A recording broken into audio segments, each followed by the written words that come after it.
নারীরা দুনিয়াতে কোথায় থাকবে, কোন জায়গায় বসবাস করবে, তাদের কর্মস্থল কোথায় সেটা নির্দেশ করেছেন। আল্লাহ তাবারাকা ওয়া তাআলা বলছেন ওয়াকারনা ফি বুয়ুতিকুন্না,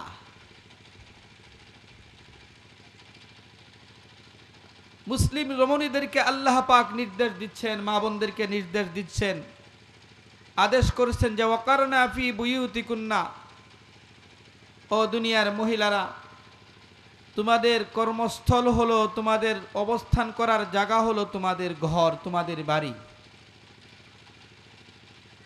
প্রথম আদেশে বোঝা যায় যে আমাদের জায়গা, আমাদের কর্মস্থল, আমাদের মা বোনদের কর্মস্থল ভিন্ন।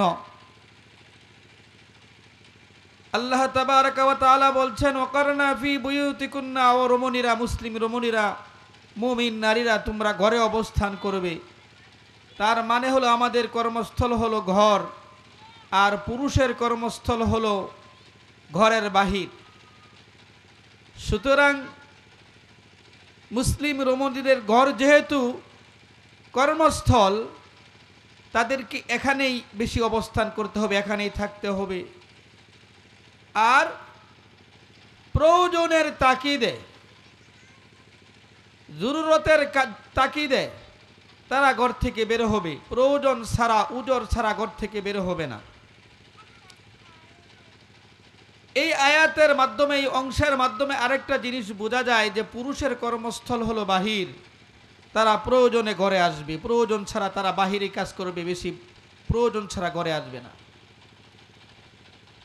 এটা হলো প্রথম আদেশ।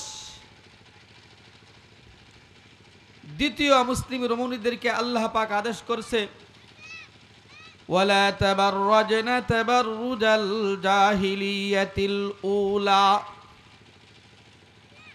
মুসলিম মা বোনদের পোশাক আশাক, তাদের লেবাস পোশাক কি হবে সেটা আদেশ দিছে। আমরা পোশাক, মুসলিম রমণীরা কি পোশাক পরিধান করবে সেই সম্পর্কে আল্লাহ রাব্বুল আলামিন আমাদেরকে বলছেন। এই দুইটা আদেশ যদি আমরা মানতে পারি, তাহলে আশা করা যায় যে মুসলিম রমণীরা যদি ঘরে অবস্থান করে তারা নিরাপদ থাকবে, তারা তাদের কর্মস্থলে থাকলে অনেক পাপাচার থেকে, গুনাহের কাছ থেকে তারা বেঁচে থাকবে। আর যদি দ্বিতীয় নাম্বার, পোশাক আশাকও তারা শালীনভাবে পরে, প্রয়োজনে ঘর থেকে বের হলো, বের হওয়ার পর তাদের পোশাক আশাক যদি শালীন হয়, শরীয়ত সম্মত হয়, তাহলেও তারা নিরাপদ থাকবে, তারা গুনাহমুক্ত জীবন থাকবে, পবিত্র জীবন অর্জন করতে পারবে। সংক্ষেপে আল্লাহ রাব্বুল আলামিন এই দুইটা নির্দেশ দিয়েছেন। এখন আমরা আমাদের জীবন পরিচালনার ক্ষেত্রে কতটুকু ঘরে অবস্থান করছি, কি ধরনের পোশাক আশাক পরছি, আমাদের দিকে একটু তাকাই, আমরা একটু খেয়াল করি। আল্লাহ রাব্বুল আলামিন আমাদেরকে, আমাদের মা বোনদেরকে ঘরে অবস্থান করার কথা বলেছেন। তাদের কর্মস্থল হলো ঘর, তারা ঘরের জিনিসপত্র, বাড়িঘর তারা সাজিয়ে গুছিয়ে রাখবে। সন্তানাদি লালন পালন করার ক্ষেত্রেও বাড়িতেই থাকতে হবে, ছোট ছোট বাচ্চাদেরকে লালন পালন করবে। এক কথায় তারা হলো ঘরের রানী, ঘরের মালিক, মালিকা তারা। এখন যদি ঘর থেকে বের হয়ে বাইরে হওয়ার প্রবণতা শুরু হয়, যেটা শুরু হয়ে গেছে অলরেডি পাশ্চাত্য দাসের ভিতরে, তাহলে দেখা যাবে আমাদের সন্তানাদি মানুষ করা, যেটা সন্তানের প্রথম শিক্ষা গৃহ, মার কুল, মার জবান থেকে তারা সুন্দর ভাষা শিখবে, সুন্দর আদব কায়দা শিখবে। মা যদি তার কর্মস্থল ছেড়ে অন্যত্র যেতে চায়, তখন বিশৃঙ্খলা সৃষ্টি হবে। ঠিক তেমনিভাবে বাবার কর্মস্থল হলো বাহির, তারা যদি ঘরে কর্মস্থল গুছিয়ে নেয়, সাজিয়ে নেয়, তাহলেও বিশৃঙ্খলা সৃষ্টি হবে। যার কর্মস্থলে যে থাকবে, নিজ নিজ কর্মস্থলে যারা থাকবে, সেই জায়গাটা, সেই প্রেক্ষাপটটা তখন সুশৃঙ্খল থাকবে। আমার কাজ আমি করব, অন্যের কাজ অন্য করবে, যদি এমন হয় তাহলে সুশৃঙ্খল থাকবে। এমনটা যেন না হয় আমি অন্যের কাজের ভিতরে আমি হাত ঢুকিয়ে দিচ্ছি, আবার অন্য আমার কাজের ভিতরে হাত ঢুকিয়ে দিচ্ছে, তখন একটা বিশৃঙ্খলা সৃষ্টি হবে। মা বোনদের কর্মস্থল হলো, তাদের কাজের জায়গা হলো ঘর, ভারী ঘর ভিতরে থাকবে, তারা পর্দার ভিতরে থাকবে, ভারী ঘরে থাকবে। আর পুরুষের কাজ হলো বাহিরে, তারা বাহিরে যত কাজকর্ম আছে, এখন বাহিরের পরিবেশ খুব কঠিন পরিবেশ। সেই পরিবেশে আল্লাহ রাব্বুল আলামিন কঠিন যারা শক্ত সামর্থ্য তারা তাদেরকেই দিয়েছেন। পুরুষ জাতি হলো নারীর তুলনায় শক্ত সামর্থ্য, এই জন্য তাদেরকে একটু কঠিন কাজ দিয়েছেন। আর নারী জাতি হলো পুরুষের তুলনায় একটু নরমাল, একটু দুর্বল শ্রেণী, এই জন্য তাদেরকে একটা জায়গা দিয়েছেন যেখানে কোনো কঠিন কাজ নেই, কোনো কঠোরতা নেই, কোনো শক্তি সামর্থ্যের কোনো ব্যাপার স্যাপার নেই। যখন আমরা আমাদের বিপরীত মুখে চলে যাব, যদি আমাদের নারীরা চায় যে না আমরা বাহিরে পুরুষের সাথে কাঁধে কাঁধ মিলিয়ে কাজ করব, তখনই বিশৃঙ্খলা সৃষ্টি হবে। তাদের শক্তি সাহস বুদ্ধি প্রেক্ষাপটে নিয়ে যেটা মিলবে না, তখন দেখা যাবে পুরা সমাজে বিশৃঙ্খলা পরিবার থেকে শুরু হবে। একটা পুরুষ সে বাহির থেকে কাজ করে এসে বাড়িতে বিবির কাছ থেকে একটু আরাম আয়েশ চাইবে। আল্লাহ রাব্বুল আলামিনের সৃষ্টির যে রহস্য বলেছেন, ঘোষণা করেছেন, লিতাসকুনু ইলাইহা, পুরুষদেরকে আল্লাহ পাক বলছেন যে তোমরা বাহিরে কঠিন কাজ করবা, আর ঘরে যায় তোমরা লিতাসকুনু ইলাইহা, তোমরা বিবিদের কাছ থেকে তাদের থেকে একটু শান্তি প্রশান্তি লাভ করবা। তখন এই শান্তিটা তারা পাবে না যদি মহিলারাও পুরুষের সাথে কাঁধে কাঁধ মিলে বাহিরে কাজ করতে চায়। অতএব বোঝা গেল আল্লাহ রাব্বুল আলামিন শক্তি সামর্থ্য হিসাবে, শারীরিক আকার আকৃতি হিসাবে কার জন্য কোন কাজ মুনাসেব, কার জন্য কোন জায়গায় অবস্থান করা মুনাসেব, সেটা নির্বাচন করে দিয়েছেন সৃষ্টিকর্তা। সেই নির্বাচনের বাহিরে যদি আমরা চলতে চাই, তাহলে আমাদের ভিতরে শান্তি শৃঙ্খলা আসবে না। অতএব আমাদেরকে আমাদের জায়গা মতোই কাজ করতে হবে। ছোট ছোট বাচ্চাদেরকে লালন পালন করা, এটা মা দরদ দিয়া করবে, এটা পুরুষে পারবে না। এই জন্য মাকে দিয়েছেন বাড়ির কাজ, কারণ ছোট ছোট বাচ্চারা বাড়িতেই থাকে। আর বাবা একটু কঠোর স্বভাবের হয়, বাবাকে এই জন্য বাহিরে দিছে কঠিন কাজগুলো করার জন্য। সম্মানিত মা ও বোনেরা, আমি সহজ কথায় আপনাদেরকে বোঝাতে চাচ্ছি যে আমরা যারা প্রয়োজন ছাড়া বাহিরেই কাজ করতে চাই, হাটে ঘাটে মার্কেটে যেতে চাই বেশি বেশি, এটা আমাদের জন্য উচিত নয়। কোরআন হাদিসের নির্দেশিত পথের বিপরীত পথ এটা। সুতরাং আমাদেরকে ঘর বাড়িতেই থাকতে হবে, পর্দার ভিতরেই থাকতে হবে, এর বাহিরে যাওয়া যাবে না। দ্বিতীয় নাম্বার, আল্লাহ তাবারক ওয়া তাআলা বলছেন আমাদের পোশাক আশাক কি হবে। এই পোশাকের ক্যাটাগরিতে আমরা একটু খেয়াল করি। আল্লাহ রাব্বুল আলামিন বলছেন ওয়ালা তাবাররাজনা তাবাররুজাল জাহিলিয়াতিল উলা। ও মুসলিম রমণীরা, মুসলিম মা বোনেরা, আল্লাহ পাক ডাক দিয়ে বলেন ওয়ালা তাবাররাজনা তাবাররুজাল জাহিলিয়াতিল উলা, তোমরা জাহিলি যুগের মহিলাদের মতন তোমরা তোমাদের সৌন্দর্যকে প্রকাশ করবা না।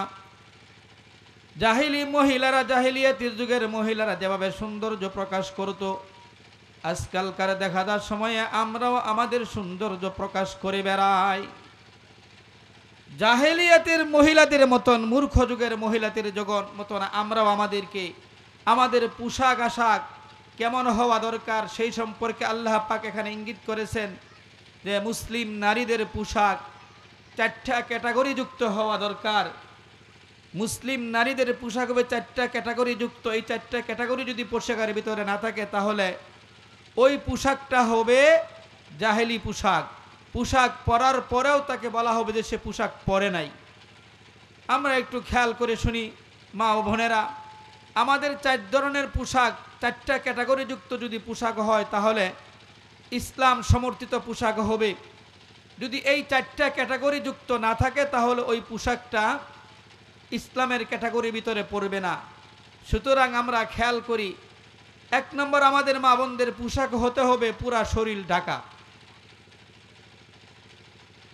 পুরা শরীর ঢাকা হতে হবে। এটা হলো 1 নম্বর, পুরা শরীর আবৃত যুক্ত পোশাক।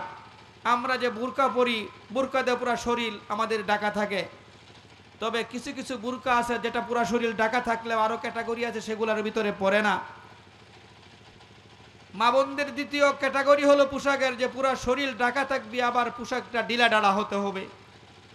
কিন্তু আমাদের অনেক মা বোনেরা এমন বুরকা পরে যারা টাইট পিট, শরীরের ভাঁজগুলি ফুটে উঠে, এটাকে পর্দা বলে না। যদি শরীরের ভাঁজগুলি দেখা যায়, টাইট ফিট পোশাক হয়, তাহলে এটা শরীয়ত সম্মত পোশাক নয়।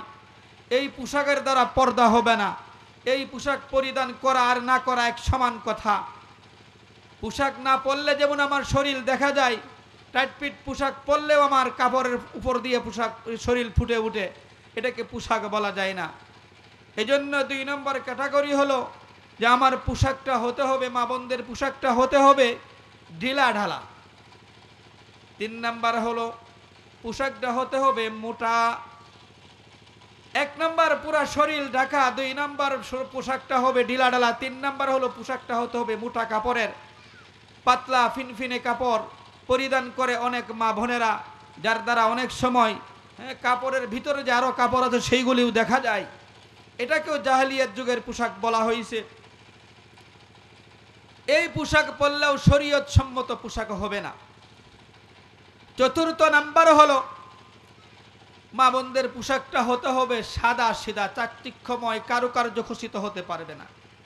ও মা বোনেরা, এই 4 ক্যাটাগরি যুক্ত পোশাক পরে আপনারা যদি ঘর থেকে বের হতে চান তাহলে বের হতে হবে। আমার আগেও বক্তারা ওয়াজ করেছে, আমরা আমাদের সৌন্দর্য কারকে দেখাবো, কার জন্য দেখাবো? মহিলাদের একমাত্র সাজগুজ হলো স্বামীর জন্য, অন্য কারো জন্য নয়। যদি আমি বলতে চাই তাহলে আমাদের মা বোনদের একমাত্র সাজগুজ পোশাক, আল্লাহ রসুল বলছেন তারা স্বামীকে দেখানোর জন্য পরবে, অন্য কাউকে দেখানোর জন্য পরবে না। কিন্তু কষ্টের বিষয়, আফসোসের বিষয়, আমাদের মা বোনেরা বাড়িতে যখন থাকে, স্বামীর সামনে যখন থাকে, তখন পয় পরিষ্কার সহ সাজগুজ কোনো কিছু থাকে না। এই জন্য দেখা যায় স্বামীর মন অন্যদিকে মুড় নেই। এটা খুবই আফসোসের বিষয়। আর যখন ঘর থেকে বের হয় আমার মা বোনেরা, তখন তারা সাজগুজ চাকচিক্যময় পোশাক পরে বের হয়, অথচ প্রদর্শনীটা ছিল স্বামীর জন্য, সেই প্রদর্শনী দেখাচ্ছে বাহিরের মানুষের জন্য। এই জন্য আজকে সমাজে এত বিশৃঙ্খলা, বিবির প্রতি স্বামীর টান থাকে না, স্বামীর মন অন্যদিকে ঘোরাঘুরি করে। সুতরাং মা বোনদেরকে এই 4 ক্যাটাগরি যুক্ত, 1 নম্বর হলো পুরা শরীর ঢাকা, 2 নম্বর হলো মোটা পোশাক হওয়া, 3 নম্বর হলো পোশাকটা ঢিলা ঢালা হওয়া, 4 নম্বর হলো পোশাকটা কারুকার্য খচিত হতে পারবে না। এই হলো 4 ধরনের ক্যাটাগরি যুক্ত পোশাক। যদি আমার কোনো মা বোন পরে বের হয় তাহলে বোঝা যাবে তার শরীয়ত সম্মত পরিপূর্ণ পর্দা করে বের হয়েছে। এই 4টার একটা যদি কমতি হয়, আমার বোনেরা তারা কি করবে? বুরকা পরছে কিন্তু টাইট ফিট বুরকা, তাহলে এটাও কাজ হবে না। বুরকা পরছে কিন্তু কারুকার্য খচিত বুরকা, দেখলে আকর্ষণ বাড়ে, এই ধরনের বুরকা পরিধান করা যাবে না। আবার পাতলা কাপড় পরে বের হয়, এটা পরেও বের হওয়া যাবে না। আরো আফসোস লাগে, আমাদের মুরব্বী শ্রেণীর যারা রিজেক্টেডের মতো হয়ে গেছেন, এই মুরব্বী শ্রেণীর দাদি নানি তারা কিন্তু ঠিকই পরিপূর্ণ পর্দা করে বের হয়। আর যুবক যুবতী, যে অল্প বয়স যে মহিলারা আছেন, বোনেরা আছেন, তাদেরকে দেখা যায় অনেক সময় বুরকা পরে না, আবার অনেক সময় বুরকা পরলেও কারুকার্য খচিত। অথচ পর্দাটা কাদের জন্য জরুরি? পর্দাটা জরুরি হলো এই যুবতী বন্ধুদের জন্যই, অল্প বয়স্ক যারা বোনেরা আছেন তাদের জন্য, মা বোনদের জন্য এই পর্দাটা জরুরি।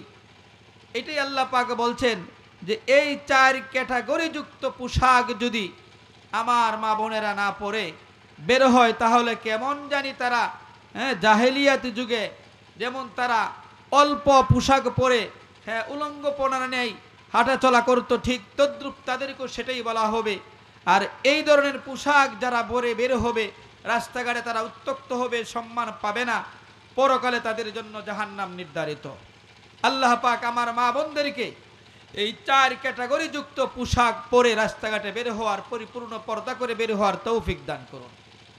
তাহলে আমরা বুঝতে পারলাম সংক্ষেপে এই আয়াতের প্রেক্ষাপটে যে আমাদের মা বোনেরা তাদের কর্মস্থল, তাদের জায়গা, তারা প্রয়োজন ছাড়া, উজর ছাড়া ঘর থেকে বের হবে না, তারা বাড়ির ভিতরেই থাকবে। হ্যাঁ, প্রয়োজন পড়লে, জরুরত পড়লে, ডাক্তারের কাছে যেতে হলে বা অন্য কোনো কাজে যেতে হলে তারা এই 4 ক্যাটাগরি যুক্ত পোশাক পরে তারা বের হবে।